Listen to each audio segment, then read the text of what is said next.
Assalamualaikum warahmatullahi wabarakatuh. Di sini kakak ingin membahas materi singkat tentang Museum Kota.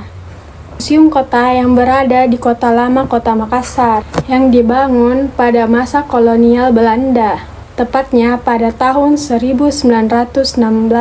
Museum Kota Makassar dibangun setelah Belanda aman dan nyaman tinggal di Kota Makassar. Zaman penjajah Belanda dan Jepang hingga masa kemerdekaan Indonesia. Di dalam museum juga wisatawan dapat melihat yaitu patung Ratu Wilhelmina yang telah berada di Kota Makassar semenjak masa Gemeente pada tahun 1906 dan ditempatkan di Gedung Balai Kota Lama.